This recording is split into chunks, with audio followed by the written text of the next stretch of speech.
So really this all began back at the EASD back in 1990 when you first presented data on GLP-1 and type 2 diabetes. Do you want to just recount a little bit? Yeah, that was the first study using GLP-1 to see that it reduced glycemia in type 2 diabetes, and we presented that at the EASD 1990, and it was later published in 1992. That was the first demonstration that GLP-1 reduced glucose in type 2 diabetes. And this was really an opportune situation because I had recently hired Beth Dunning into my group from Dan Port's group, and she had interacted with you when you were doing a sabbatical with Dan Port.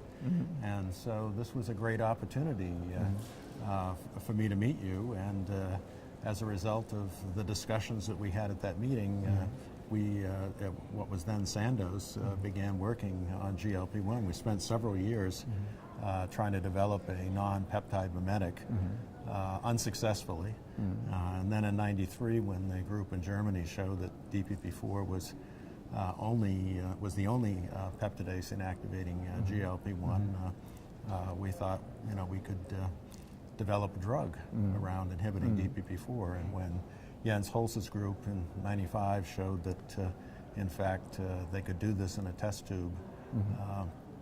One of the chemists in my group, Ed Vilhauer, took a known DPP-4 inhibitor off of our shelf by the name of valproolidide. And, Beth's group went ahead with Burke Balkin, and Rhonda Deems went ahead and showed in rodents and in monkeys that we could lower glucose levels by inhibiting DPP-4. And Ed Vilhauer went on and did some additional kinetic studies to show that the kinetics of this, and then using combinatorial chemistry discovered DPP-728. And then we had the opportunity to test this for the first time in humans, showing that it, after 4 weeks treatment, reduced glucose, both fasting, postprandial, and also A1C went down. So already within 4 weeks, we saw this very good effect of a DPP-4 inhibitor. And that was the first study on DPP-4 inhibition in humans in type 2 diabetes. So you had the unique opportunity of actually having the first study showing that GLP-1 could be used. Exactly, and then this was published 2002, showing that it takes long time, 10 years after that, and that started, of course, all this remarkable development of DPP-4 studies. Right, and we, within our group, it was Ed Vilhauer, taking the lead from a chemistry point of view, and Tom Hughes setting up these biochemical assays, which allowed us to get to 728, and then from there, Ed Vilhauer designed an even better molecule, which became vildagliptin. Yeah, and we could also test that as the first vildagliptin study in humans. And there we also included measurements of insulin and glucagon and verified what was known from animal studies, that vildagliptin could increase insulin secretion in relation to glucose and at the same time reduce glucagon, which was what we wanted to achieve with this novel therapy. And that was published in 2004, so that took 2 years later. Oh yeah, and of course, as part of all of these, the clinical studies that we did for vildagliptin, a number of different things came out of that.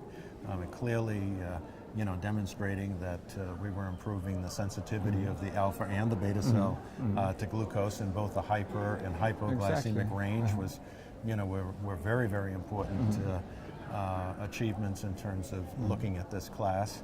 And you showed for the first time that vildagliptin also improved insulin sensitivity.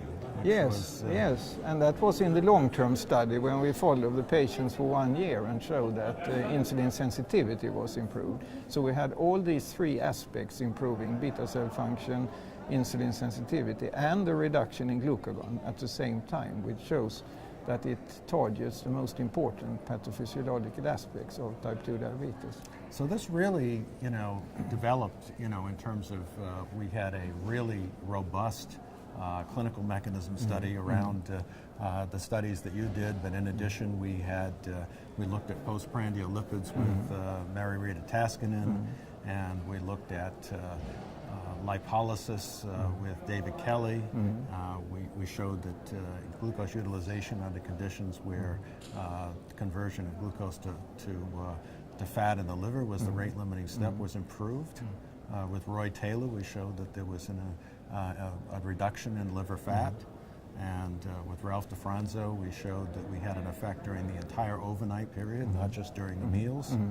I think that, as a result of the studies that really, these mechanism studies that began with you, we probably filled out most of what we know about the clinical mechanism. Yeah, of and we also DPP-4 tested class. this during hypoglycemia to see that the glucagon counter-regulation was intact. And we also showed that in combination with insulin, which is a very important aspect of showing. And it was very consistent with the findings that we had, that when we added vildagliptin to insulin therapy, rather than having an increase in hypos that you would expect from any agent that lowered the glucose levels, that we didn't see an increase in hypos, and presumably this was the improved GIP-mediated glucagon counter-regulation. Yeah.